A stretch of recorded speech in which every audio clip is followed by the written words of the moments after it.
Good morning, ladies and gentlemen. This is TVP World. You're watching World News. I'm your host, Benjamin Lee, and these are the latest headlines. On Tuesday, the German Bundestag is expected to approve Friedrich Merz as Germany's next chancellor. If the vote is successful, Merz will be formally appointed by the President of Germany, and his cabinet will be sworn in. Merz, the leader of the Conservative Christian Democrat Union of Germany party, will seek a majority in the 630-seat Bundestag to become Olaf Scholz's successor. The CDU-CSU had to build a coalition with Scholz's SPD in order to be able to form a government following the snap parliamentary elections in February. The cooperation agreement for the coalition was officially signed on Monday. Merz's cabinet will see one familiar face, Boris Pistorius, the German defense minister, who will remain in his post. Merz is a strong supporter of Ukraine, seeking to continue aiding Kyiv in his fight against Russian aggression. He also campaigned for increased defense spending. At the same time, he vowed to increase immigration control measures to curb illegal immigration.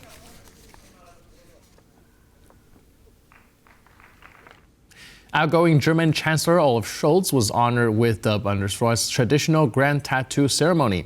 The event, held at the Ministry of Defense, marked his official departure from office. The ceremony in Berlin was attended by President Frank-Walter Steinmeier, Defense Minister Boris Pistorius, and other major figures in German politics. At the event, Pistorius thanked Scholz for leading Germany through challenging times and taking responsibility for the state. Scholz later addressed the crowd, wishing his successor, Friedrich Merz, the best of luck as the new head of government. He also urged Germans to choose unity over division.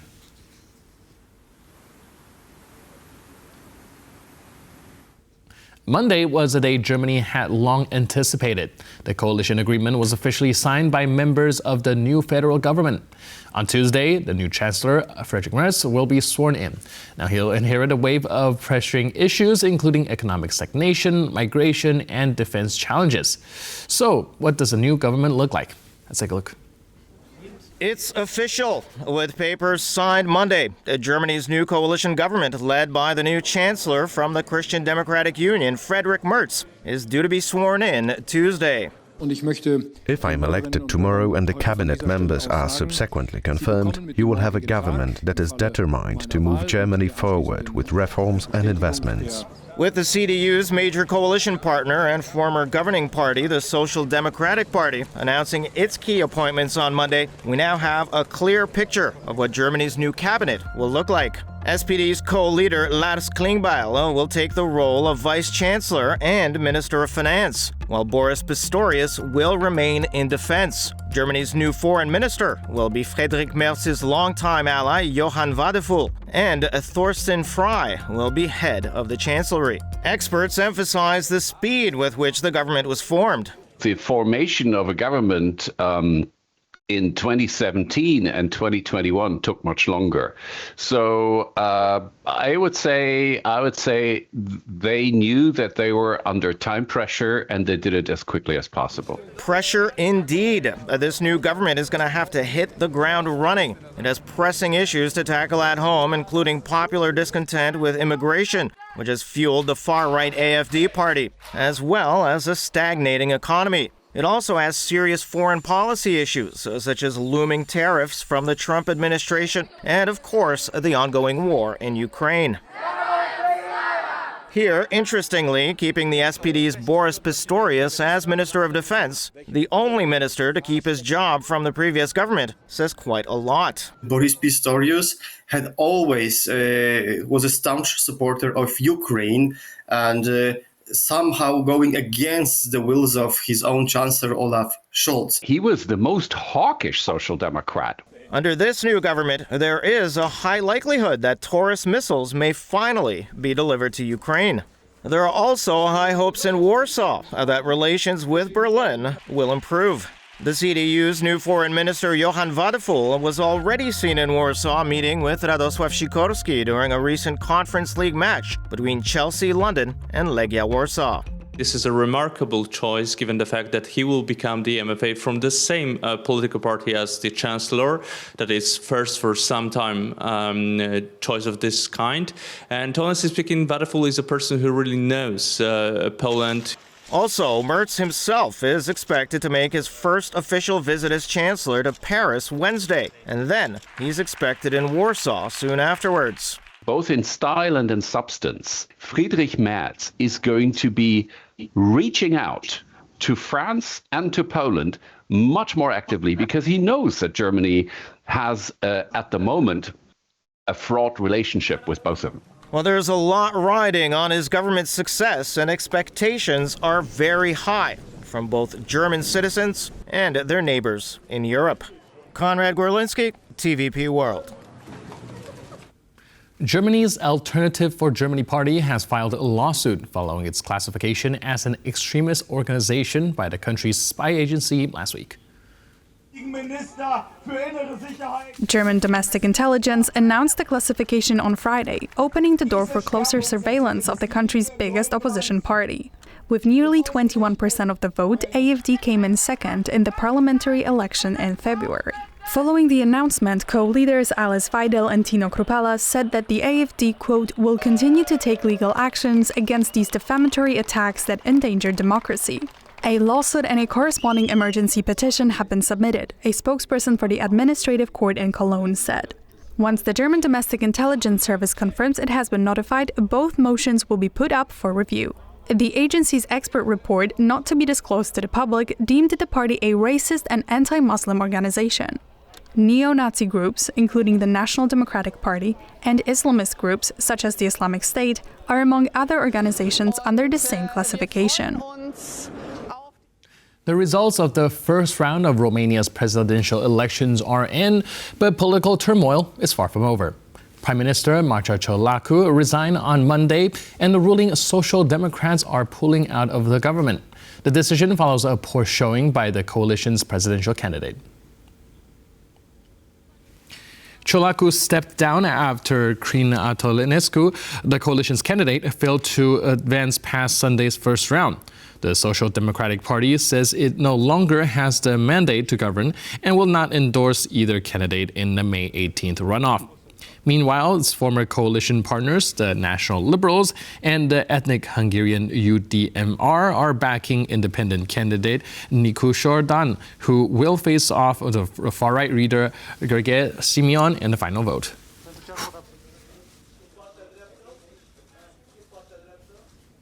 Far-right candidate Gheorghe Simion is already setting out plans for a new government. The leader of the Alliance for the Union of Romanians says he wants controversial figure Ceausescu back in politics. During a post-election visit to Alba Iulia in Transylvania, Simion pledged to put Ceausescu at the head of the country. Ceausescu's previous election win was annulled over allegations of campaign abuse and Russian support. Simion secured nearly 41% of the vote in Sunday's repeat first round, almost double that of second-place candidate Nicu Jordan. Simion says Ceausescu could take power through a referendum, early elections, or a parliamentary majority. A Russian drone attack killed one person and damaged local infrastructure in Ukraine's Odessa region, according to the regional government Olaf. Several fires broke out following the strike, and emergency crews worked through the night to put them out. The officials stated on Telegram that one body was found in one of the damaged houses, but the victim's identity is still being verified. The attack took place just hours before a Russian strike killed 3 residents and wounded 7 others in the Sumy region. At the same time, Moscow authorities claimed that overnight, Russian air defenses intercepted 19 drones heading towards the capital. In response to the attack, all 4 of Moscow's major airports were closed for several hours to ensure passenger safety. Now, this would mark the second night in a row that Ukrainian drones reportedly targeted the Russian capital. The attacks come just days ahead of the Victory Day parade in Moscow and Russia's proposed temporary ceasefire set to run from May 7th to May 9th. So far, the Ukrainian government is yet to comment on the alleged drone attack. Czech President Petr Pavel says the loss of Ukrainian territory can only be seen as temporary. He made the statement during a joint interview with his Ukrainian counterpart. Pavel also emphasized that European presence at the negotiation table is crucial, as officials will be discussing not only security in Ukraine, but in Europe as a whole.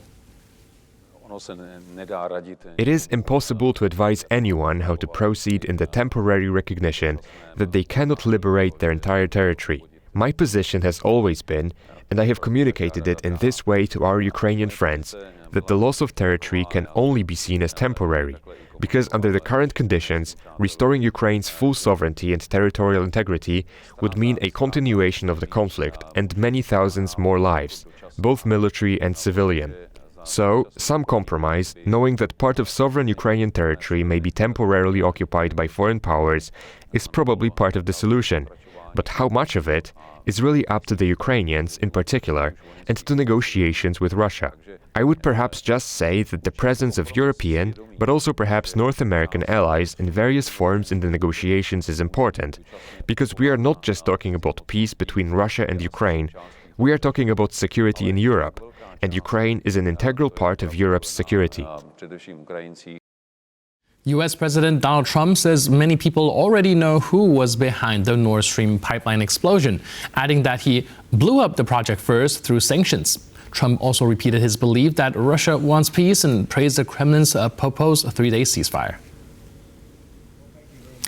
When asked whether he would launch an investigation into the pipeline attack, Trump said that there was no need. According to the U.S. president, it's a matter of simply questioning a few people and doesn't require costly inquiries. He also claimed that, metaphorically, he was the one to, quote, blow up the pipeline during his first term by imposing sanctions.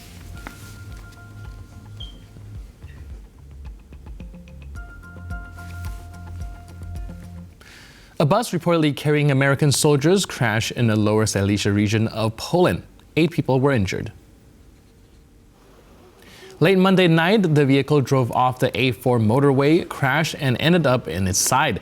Some 30 people were on board, including American soldiers traveling from Germany to Lithuania. The bus also carried Romanian tourists. Over 20 fire crews, 2 ambulances, and a helicopter responded to the accident. 4 individuals injured in the crash were reportedly transported to a nearby hospital.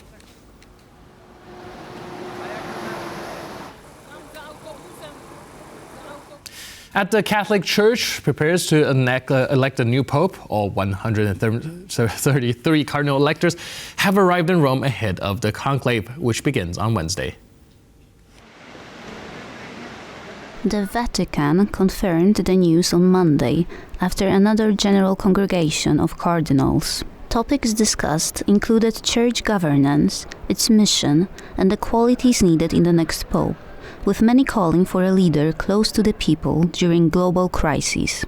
Rooms have been assigned for the cardinals, who will stay at the Casa Santa Marta and an adjacent residence, reflecting the record number of electors. Meanwhile, dozens of clerics and laypeople involved in organizing the conclave have begun taking a solemn oath of secrecy.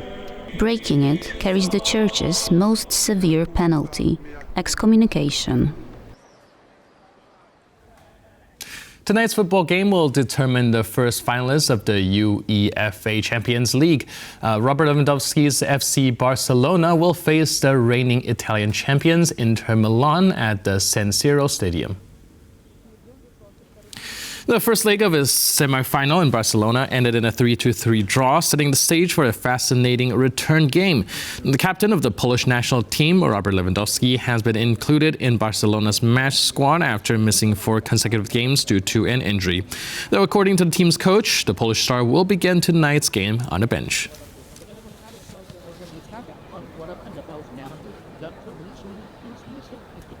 And with that, we conclude this edition of World News. But for more news, update, and commentary, please stay tuned to TVP World.